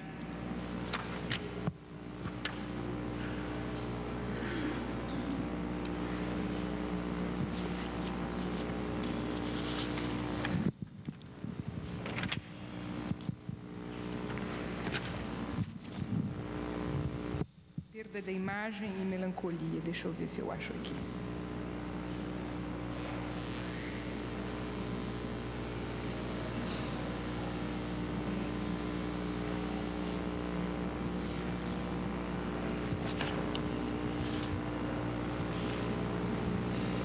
Vocês terem uma ideia de como ela vai viver as coisas nesse período, ela vai dizer, nesse período da grande depressão dela, de se sentir a perda da imagem, ela é a escritora da perda da imagem. Ela conta que uma vez ela estava conversando com a Elsa Triolet. A Elsa Triolet estava trabalhando numa peça de teatro que se chamava O Cavalo Vermelho, e ela fazia o papel de uma mulher desfigurada, destroçada pela bomba de Hiroshima, e ela tinha então uma meia no rosto, sabe, uma meia que puxava o rosto todo. E o Sartre tinha perguntado para a Elsa, como é que você consegue entrar no personagem de uma mulher cujo rosto está tão destruído? E a Simone, que na época era moça, disse que não entendeu, achou um absurdo a resposta da Elsa. A Elsa disse, eu me olho no espelho. E a Simone tinha dito, mas que absurdo, uma mulher velha não é uma mulher monstruosa. E quando ela entra nessa depressão, ela diz, sim, de fato, para os outros, ela é apenas uma mulher velha, mas para ela mesma, quando ela se olha, ela se vê desfigurada. Esse é um dos... o Charles Melman, não pensem isso aí que essas duas ficaram psicóticas, não. Isso aí é um pedaço de si mesmo, o qual a gente não toca muitas vezes, mas que é de estrutura. O Charles Melman fala dos efeitos desastrosos da privação desse traço que me garantiria minha identidade, que faz que eu sempre dependo de um outro no mundo externo para responder, e diz que isso pode, se tivesse tido esse traço identitário, poderia haver uma coesão da imagem que, na verdade, nas mulheres é facilmente inquieta e exposta a extravagantes sensações dismórficas. No fim da Força das Coisas, ela diz, falando da cinquentena dela, é preciso que vocês saibam que nesse momento ela é a mulher mais famosa do mundo, mulher mais famosa do mundo. Ela é trazida como um ídolo em tudo quanto é país do mundo. Nesse mesmo momento, ela aquela história que eu dizia, a face luminosa e a face sombria. Ela vai, faz 1000 conferências, não está deitada numa cama, não, está escrevendo os mandarins, está toda. E atrás disso, o que ela diz é o seguinte: eu perdi a força, o poder que eu tinha de separar as tenebras da luz.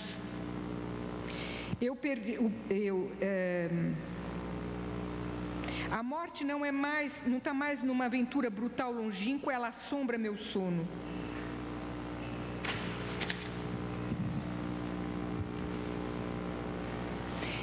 Ela diz, sim, chegou o momento de dizer nunca mais. Não sou eu que me destaco das minhas antigas felicidades, são elas que se destacam de mim. Os caminhos da montanha se recusam aos meus pés. Nunca mais eu desabarei bêbada de cansaço no cheiro do feno. Nunca mais eu escorregarei solitária na neve das manhãs. Nunca mais um homem. Agora, tanto o meu corpo quanto a minha imaginação renunciaram. É barra, né? Deixa eu ver se tem mais algum pedaço, depois eu conto a sua. O que ela diz, o que me aconteceu de mais irreparável desde 1944, essa mulher tem inclusive muito dinheiro hoje em dia, porque a fama dela hoje em dia ela não tem mais essa fama, mas lembrem vocês que têm mais idade, a fama dessa mulher no pós-guerra. O que me aconteceu de terrível foi que, como Zazie, eu envelheci. Isso significa muitas coisas. E primeiro, que o mundo em torno de mim mudou. Ele se encolheu e ele ficou mais tênue. E ela tem 2 pesadelos que ela conta, que eu acho muito interessantes. Ela vê as agulhas de um relógio que se põe a galopar, como empurradas por um mecanismo, mas numa desordem orgânica, escondido e horrível, como se o tempo, lembram ontem tudo o que a gente pôde dizer do absurdo de entrar para falar da mulher de 50 e acabar falando das mulheres de 80? Esse pesadelo dela me parece interessante. O outro pesadelo é um pedaço de madeira que sangra debaixo do machado, e ela vê que o pedaço de madeira que está embaixo é como um ser ignóbil, mutilado, que vai aparecer embaixo dessa carapaça linhosa. Vocês veem isso, essa questão da castração imaginária que volta.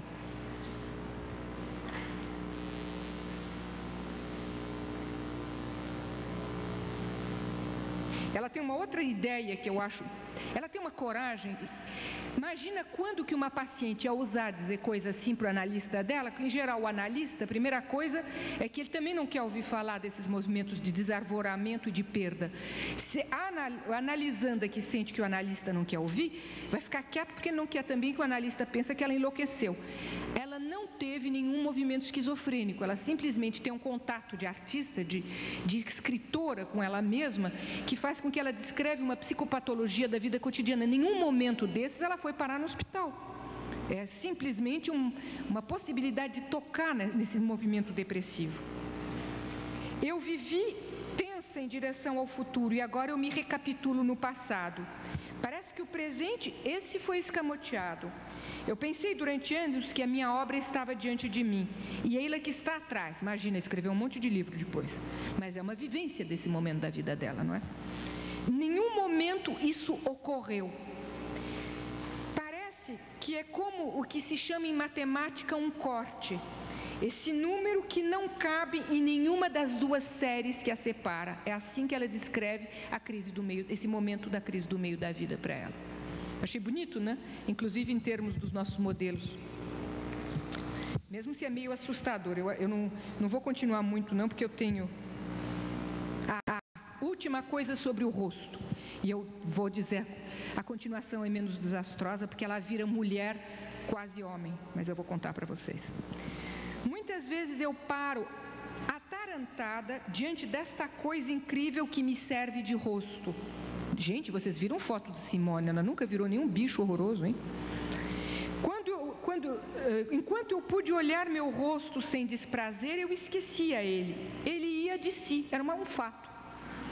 Nada vai mais, eu detesto a minha imagem. Em cima dos olhos, esses capacetinhos, essas bolsas embaixo dos olhos, o rosto gordo cheio demais e esse ar de tristeza em torno da boca que dão as...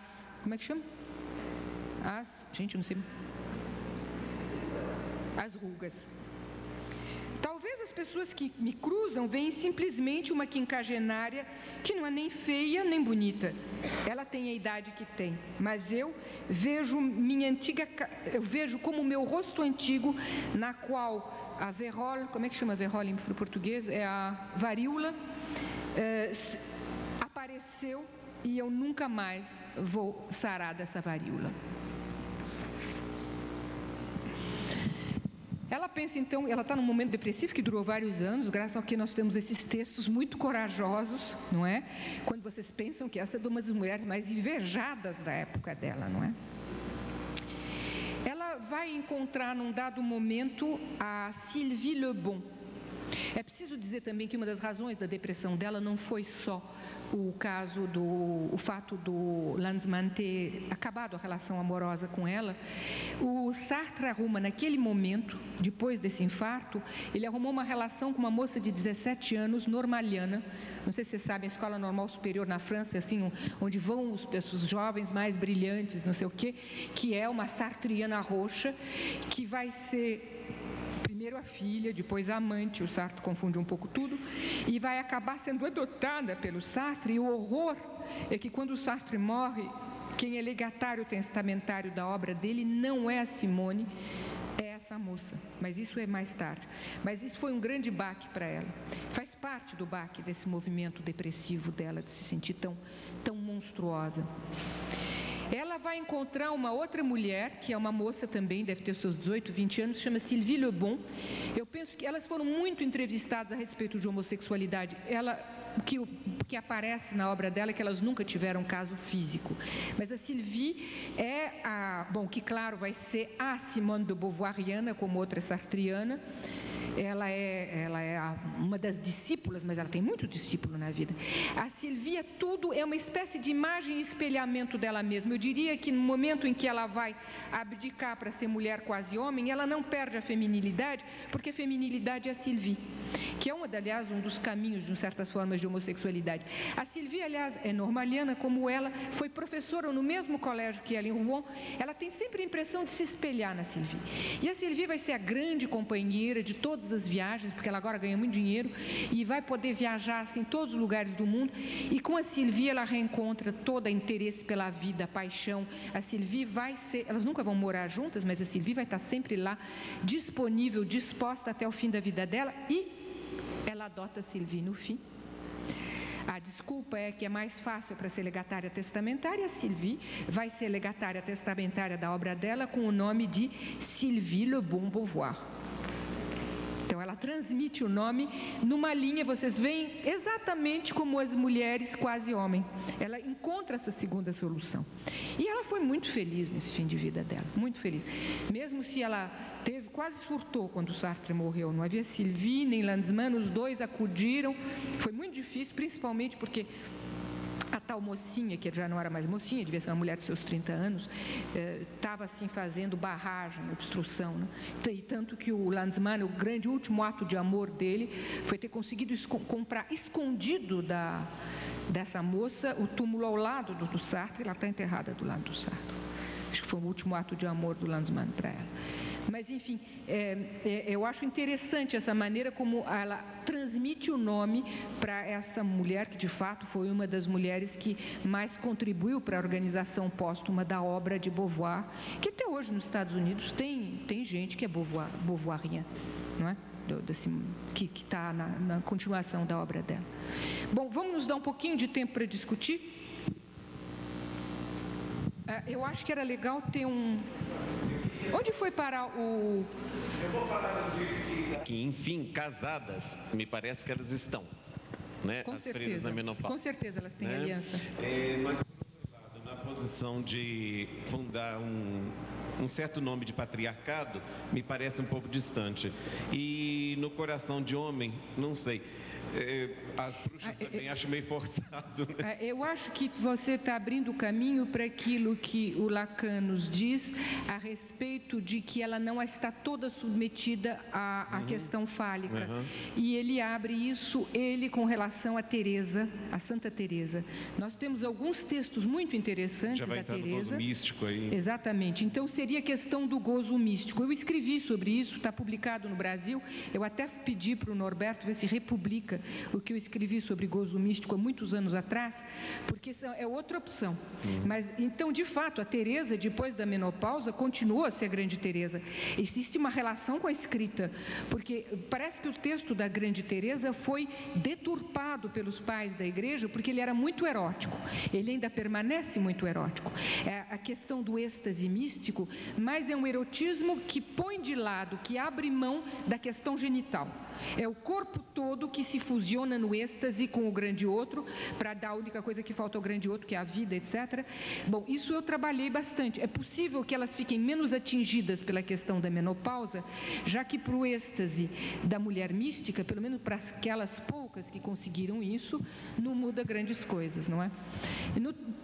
Enfim, daria para discutir muito mais. Eu trabalhei Marguerite Marie Alacoque, que é uma mística que acaba mal porque ela acaba numa fetichização do objeto pequeno A no Sagrado Coração de Jesus, o que o Lacan lembra no fim do Seminário da Angústia. Mas, enfim, eu vou propor que esse texto seja republicado aqui em Curitiba, sobre as mulheres místicas, e numa próxima ocasião a gente pode falar. Mas eu acho que elas entram nessa categoria da parte não submetida à questão fálica, nem toda submetida à questão fálica. Oi. Ai, dá para ouvir? Dá. É o seguinte, na verdade são duas questões. Uma que eu já fiz até para você, a respeito da menopausa precoce. Gostaria até, eu sei de um exemplo, até para te dizer, mas eu queria saber o que você tem escutado, né? Já que você fez uma pesquisa enorme. Com certeza. E também sobre a escrita, que você falou nesse terceiro exemplo da mulher com coração de homem, você deu o exemplo da escritora, e me pareceu, não sei se eu entendi bem, que você colocou ali como uma escrita feminina, né? Me parece, talvez fazendo uma diferença entre escrita masculina e feminina. Com certeza. Gostaria de escutar um pouco sobre isso. Então, a primeira questão é muito importante, eu pedi a ela que fizesse publicamente sobre menopausa precoce. Bom, nós os médicos chamam de menopausa precoce, uma menopausa que ocorre antes de 40 anos. O problema é que se a média é 51 anos hoje no mundo, ela pode acontecer, não é precoce acontecer com 44, 45. São probabilidades. A média, para dar a média de 51, tem umas com 55 e outras com 45. Há um problema de sociedade da pós-modernidade, que é as hierarquias de valores para a nova geração. Nós falamos do cuidado da mulher, nós somos uma geração particular que fez faculdade, depois em geral teve filho, casou e vai fazer pós-graduação depois dos filhos estarem grandes. A nova geração não funciona assim.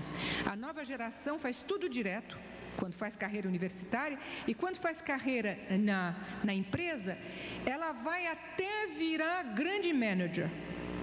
E nós temos situações extremamente importantes em que de mulheres que não tiveram tempo nem para arrumar companheiro e nem para ter filho, e no último congresso de ginecologia sobre a questão da mulher em geral, não era um congresso sobre menopausa, houve uma mesa redonda sobre essa história da menopausa precoce, nem tanto, porque ela pode ser também na primeira metade da quarentena, porque há mais de, acho que é 18% de mulheres na França que vão ter o primeiro filho depois de 40 anos.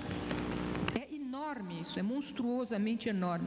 O que acontece num certo número de casos? Elas descobrem que tem um processo de perimenopausa e não conseguem ficar grávidas, então tem que fazer apelo à procriação medicalmente assistida com dom de gameta. Então, existe uma série atualmente de dons de gameta em procriação medicalmente assistida de moças que botaram toda a realização fálica, a identificação com o pai está funcionando.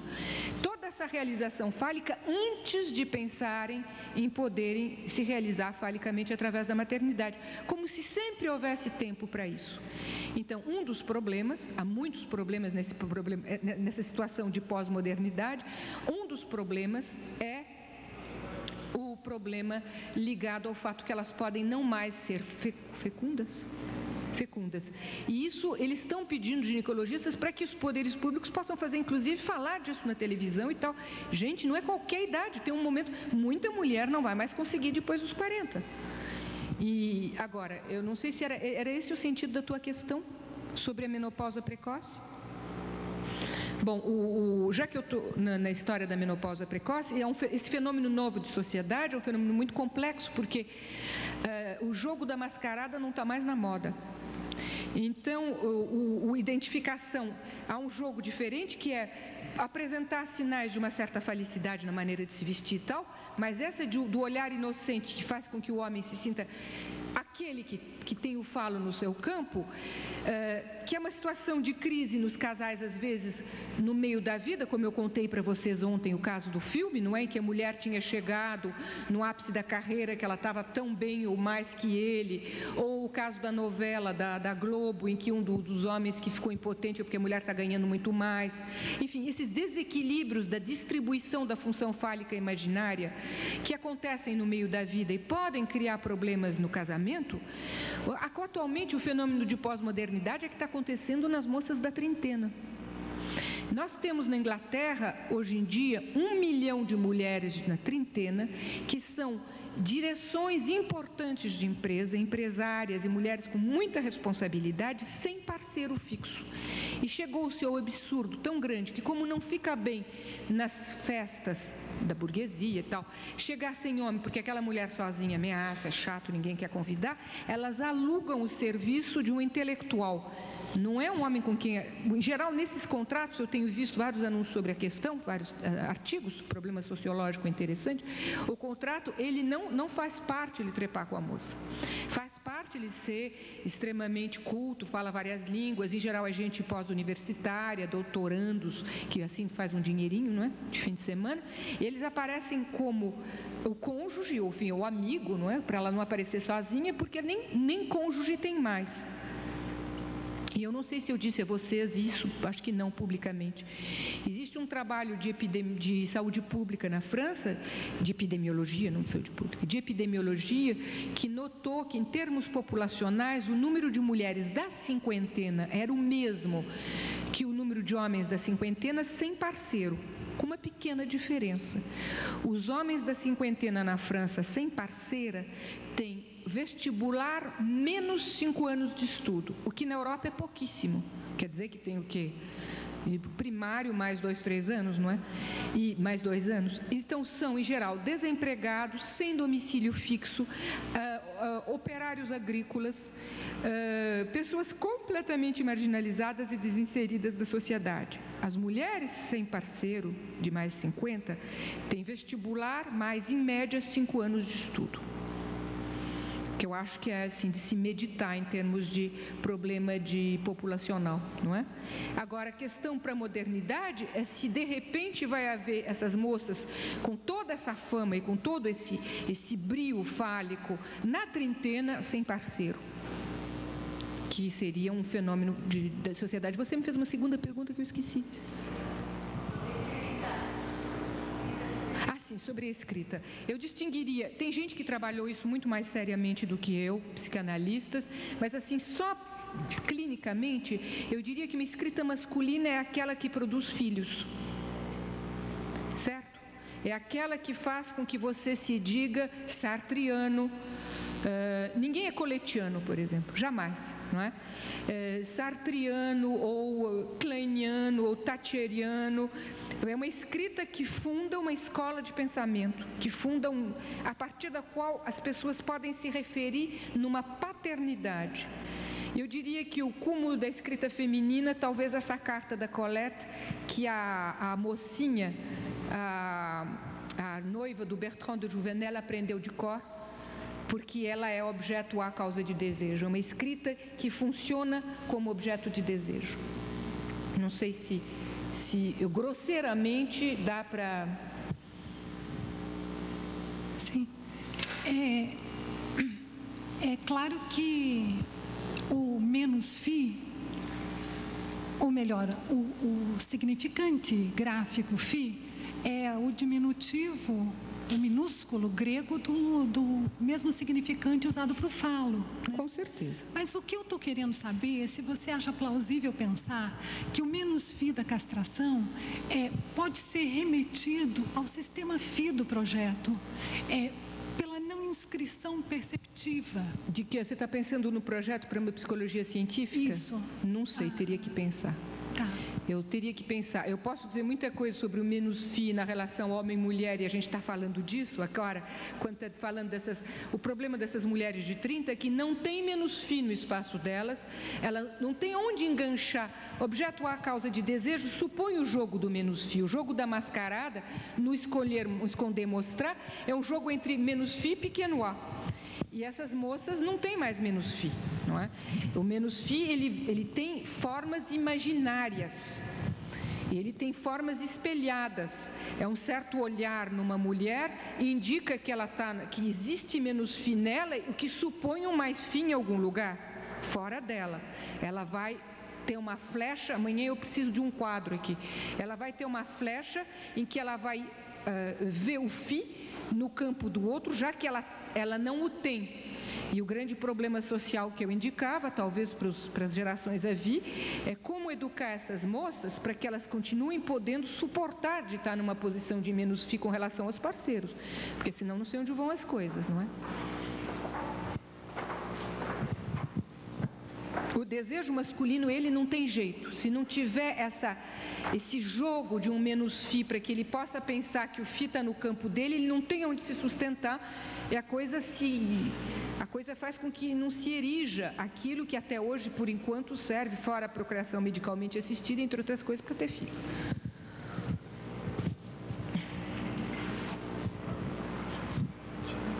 Tem mais alguma questão que a gente podia colocar, ou sobrou algum tempo para eu poder trazer? Não sobrou tempo para mais, acho que nem tem. Que horas são?